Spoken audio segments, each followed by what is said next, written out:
सदाचारो राजेन्द्रो जानकीपतिः अग्रगण्यो वरेण्यश्च वरदः परमेश्वरः जनार्दनोजितामित्रः परार्थैकप्रयोजनः विश्वामित्रप्रियो दान्तः शत्रुजिच्छत्रुतापनः सर्वज्ञः सर्वदेवादिः शरण्यो वालिमर्दनः ज्ञानभाव्योपरिच्छेद्यो वाग्मी सत्यव्रतः शुचिः ज्ञानगम्यो दृढप्रज्ञः खरध्वंसी प्रतापवान् द्युतिमान् आत्मवान् वीरो जितक्रोधोरिमर्दनः विश्वरूपो विशालाक्षः प्रभुः परिवृडो दृढः ईशः खड्गधरः श्रीमान् कौसलेयो न सूयकः विपुलांसो महोरस्कः परमेष्ठी परायणः सत्यव्रतः सत्यसन्धो गुरुः परमधार्मिकः लोकज्ञो लोकवन्द्यश्च लोकात्मा लोककृत्परः अनादिर्भगवान् सेव्यो जितमायो रघुद्वहः रामो दयाकरो दक्षः सर्वज्ञः सर्वपावनः ब्रह्मण्यो नीतिमान् गोप्ता सर्वदेवमयो हरिः सुन्दरः पीतवासाश्च सूत्रकारः पुरातनः सौम्यो महर्षि कोदण्डी सर्वज्ञः सर्वकोविदः कविः सुग्रीववरदः सर्वपुण्याधिकप्रदः भव्यो जितारि षड्वर्गो महोदरो घनाशनः सुकीर्तिरादिपुरुषः कान्तः पुण्यकृतागमः अकल्मषश्चतुर्बाहुः सर्वावासो दुरासदः स्मितभाषी निवृत्तात्मा स्मृतिमान् वीर्यवान् प्रभुः धीरो दान्तो घनश्यामः सर्वायुधविशारदः अध्यात्मयोगनिलयः सुमना लक्ष्मणाग्रजः सर्वतीर्थमयः शूरः सर्वयज्ञफलप्रदः यज्ञस्वरूपी यज्ञेशो जरामरणवर्जितः वर्णाश्रमकरो वर्णी शत्रुजित्पुरुषोत्तमः विभीषणप्रतिष्ठाता परमात्मा परात्परः प्रमाणभूतो दुर्ज्ञेयः पूर्णः परपुरञ्जयः अनन्तदृष्टिरानन्दो धनुर्वेदो धनुर्धरः गुणाकरो गुणश्रेष्ठः सच्चिदानन्दविग्रहः अभिवन्द्यो महाकायो विश्वकर्मा विशारदः विनीतात्मा वीतरागस्तपस्वीशो जनेश्वरः कल्याणप्रकृतिः कल्पः सर्वेशः सर्वकामदः अक्षयः पुरुषः साक्षी केशवः पुरुषोत्तमः लोकाध्यक्षो महामायो विभीषणवरप्रदः आनन्दविग्रहो ज्योतिर्हनुमत्प्रभुरव्ययः भ्राजिष्णुः सहनो भोक्ता सत्यवादी बहुश्रुतः सुखदः कारणं कर्ता भवबन्धविमोचनः देवचूडामणिर्नेता ब्रह्मण्यो ब्रह्मवर्धनः संसारोत्तारको रामः सर्वदुःखविमोक्षकृत् विद्वत्तमो विश्वकर्ता विश्वहर्ता च विश्वकृत् नित्यो नियतकल्याणः सीताशोकविनाशकृत् काकुत्स्थः पुण्डरीकाक्षो विश्वामित्रभयापहः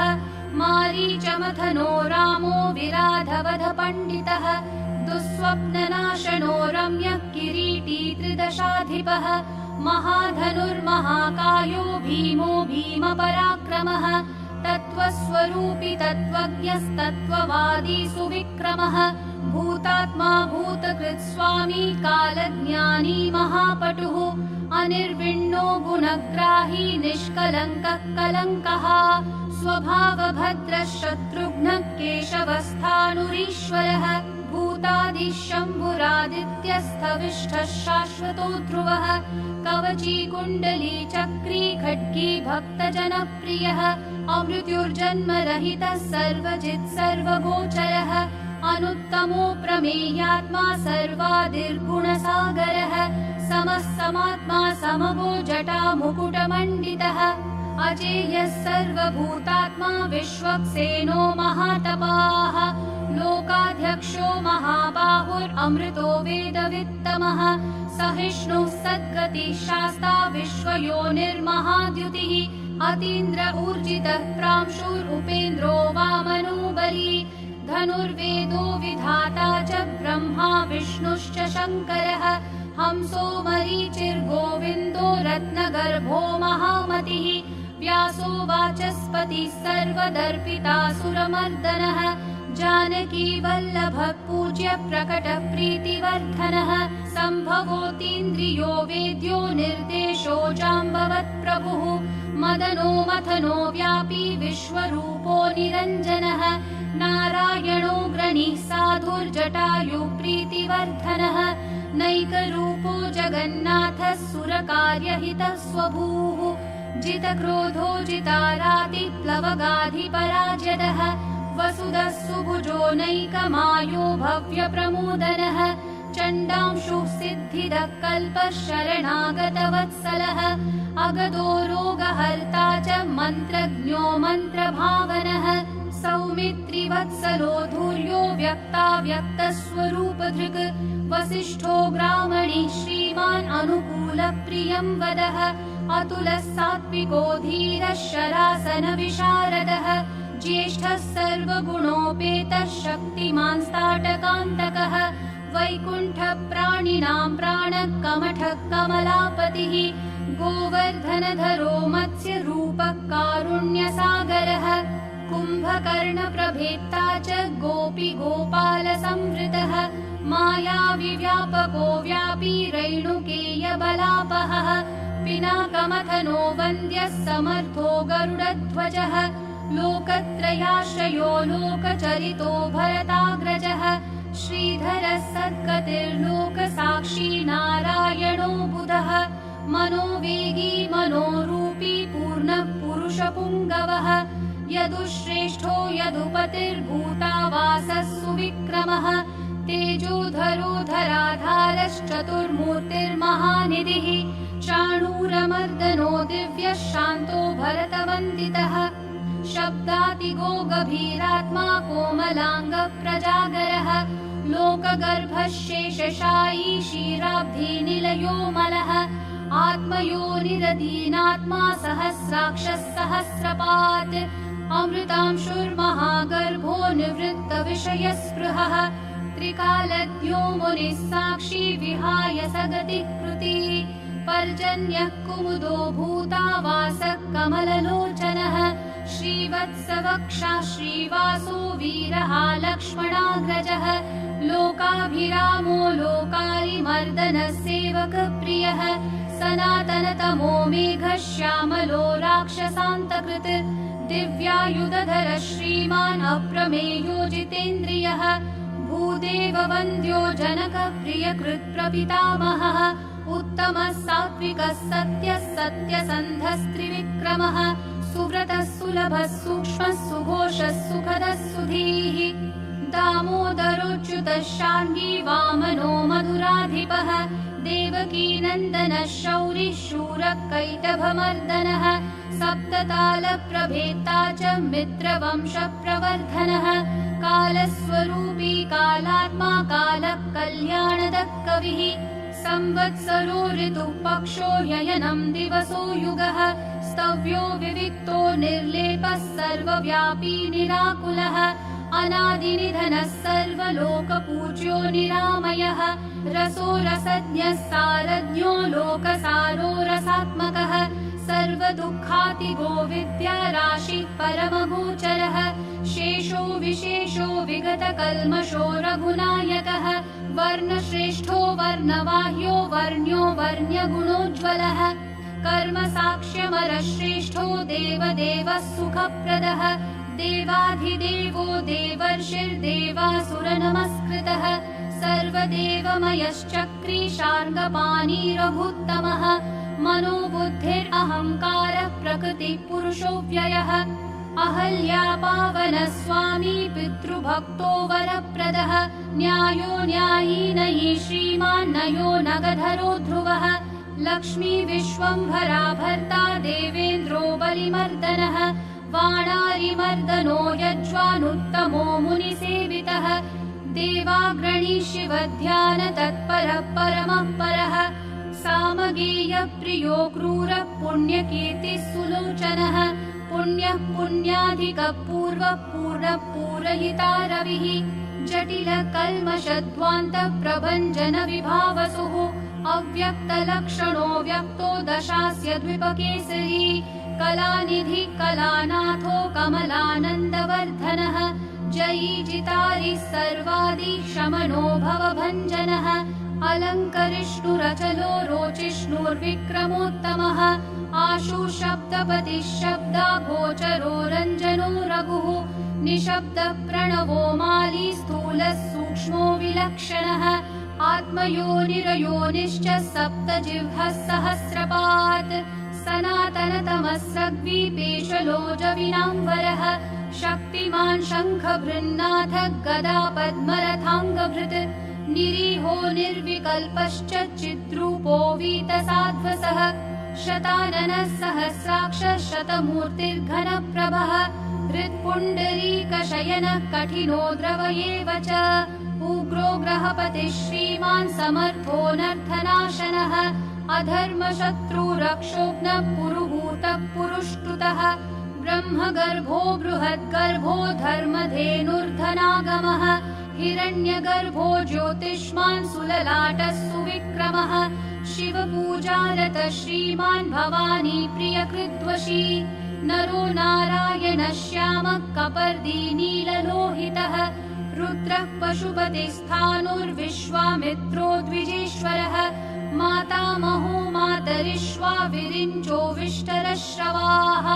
अक्षोभ्यः सर्वभूतानां चण्डः सत्यपराक्रमः वालकिल्यो महाकल्पः कल्पवृक्षः कलाधरः निदाघस्तपनो मोघश्लक्ष्णः परबलापहृत् कबन्धमथनो दिव्यः कम्बुग्रीवः शिवप्रियः शङ्खो निलः सुनिष्पन्नः सुलभः शिशिरात्मकः असंसृष्टोतिथिः शूरः प्रमाथि पापनाशकृत् वसुश्रवाकव्यवाह प्रतप्तो विश्वभोजनः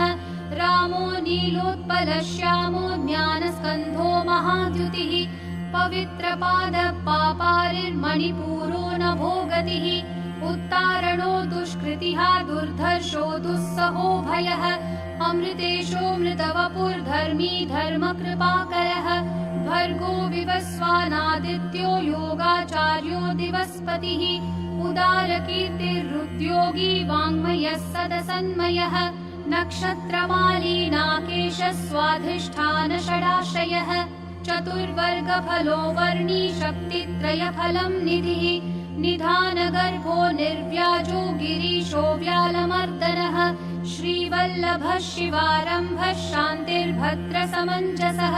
भूषयो भूतिकृद्भूतिर्भूषणो भूतवाहनः अकायो भक्तकायस्थः कालज्ञानी महावटुः परार्थवृत्तिरचलो विविक्तश्रुतिसागरः स्वभावभद्रो मध्यस्थः संसारभयनाशनः वेद्यो वैद्यो वियद्गोप्ता सर्वामरमुनीश्वरः सुरेन्द्रः करणं कर्म कर्मकृत् कर्म्यधोक्षजः ध्येयो धुर्योधराधीशः सङ्कल्पः शर्वरीपतिः परमार्थगुरुर्वृद्धः शुचिराश्रितवत्सलः विष्णुर्जिष्णुर्विभुर्वन्द्यो यज्ञेशो यज्ञपालकः प्रभविष्णुर्ग्रसिष्णुश्च लोकात्मा लोकभावनः केशवः केशिहा काव्यः कविकारणकारणम् कालकर्ता कालशेषो वासुदेवः पुरुष्टुतः आदिकर्ता वराहश्च माधवो मधुसूदनः नारायणो नरो हंसो विश्वक्सेनो जनार्दनः विश्वकर्ता महायज्ञो ज्योतिष्मान् पुरुषोत्तमः वैकुण्ठः पुण्डरीकाक्षः कृष्णः सूर्यः सुरार्चितः नारसिंहो महाभीमो वक्रदंष्ट्रो नखायुधः आदिदेवो जगत्कर्ता योगीशो गरुडध्वजः गोविन्दो गोपतिर्गोप्ता भूपतिर्भुवनेश्वरः पद्मनाभो ऋषिकेशो धाता दामोदरप्रभुः त्रिविक्रमस्त्रिलोकेशो ब्रह्मेश प्रीतिवर्धनः वामनो दुष्टदमनो गोविन्दो गोपवल्लभः भक्तप्रियोच्युतः सत्यः सत्यकीर्तिधृतिस्मृतिः कारुण्यं करुणो व्यासः पापः शान्तिवर्धनः सन्न्यासी शास्त्रतत्त्वज्ञो मन्दराद्रिनिकेतनः बदरीनिलयः शान्तस्तपस्वी वैद्युतप्रभः भूतावासो गुहावास श्रीनिवास श्रियः पतिः तपोवासो मुदावासः सत्यवासः सनातनः पुरुषः पुष्करः पुण्यः पुष्कराक्षो महेश्वरः पूर्णमूर्तिः पुराणज्ञः पुण्यदः प्रीतिवर्धनः शङ्खी चक्री गदी शार्ङ्गी लाङ्गली मुसली हली किरीटी कुण्डली हारी मेखली कवची ध्वजी योद्धा जेता महावीर्यः शत्रुजिच्छत्रुतापनः शास्ता शास्त्रकरः शास्त्रं शङ्करः शङ्करस्तुतः सारथी सात्विकः स्वामी सामवेदप्रियः समः पवन संहतः शक्तिः सम्पूर्णाङ्गः समृद्धिमान् स्वर्गदः कामदः श्रीदः कीर्तिदो कीर्तिनाशनः मोक्षदः पुण्डरीकाक्ष क्षीराब्धिकृतकेतनः सर्वात्मा सर्वलोकेश प्रेरकः पापनाशनः सर्वव्यापी जगन्नाथः सर्वलोकमहेश्वरः सर्गस्थित्यन्तकृद्देवः सर्वलोकसुखावहः अक्षय्यः शाश्वतोऽनन्तः क्षयवृद्धिविवर्जितः निर्लेपो निर्गुणः सूक्ष्मो निर्विकारो निरञ्जनः सर्वोपाधिविनिर्मुक्तः सत्तामात्रव्यवस्थितः अधिकारी विभुर्नित्यः परमात्मा सनातनः अचलो निर्मलो व्यापी नित्यतृप्तो निराश्रयः श्यामो युवा लोहिताक्षो दीप्तास्योमितभाषणः आजानुबाहु सुमुखः सिंहस्कन्धो महाभुजः सत्यवान् गुणसम्पन्नः स्वयं तेजासुदीप्तिमान् कालात्मा भगवान् कालः कालचक्रप्रवर्तकः नारायणः परं ज्योतिः परमात्मा सनातनः विश्वसृट् विश्वभोक्ता च विश्वभोक्ता च शाश्वतः विश्वेश्वरो विश्वमूर्तिर्विश्वात्मा विश्वभावनः सर्वभूतसुहृच्छान्तः सर्वभूतानुकम्पनः सर्वेश्वरेश्वरः सर्वश्रीमानाश्रितवत्सलः सर्वगः सर्वभूतेशः सर्वभूताशयस्थितः अभ्यन्तरस्थस्तमसश्चेत्ता नारायणः परः अनादिनिधनः स्रष्टा प्रजापतिपतिर्हरिः नारसिंहो ऋषिकेशः सर्वात्मा सर्वदृग्वशी जगतस्तस्थुषश्चैव प्रभुर्नेता सनातनः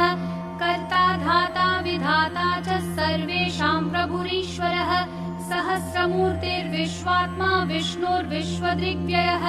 पुराणपुरुषः स्रष्टा सहस्राक्षः सहस्रपात्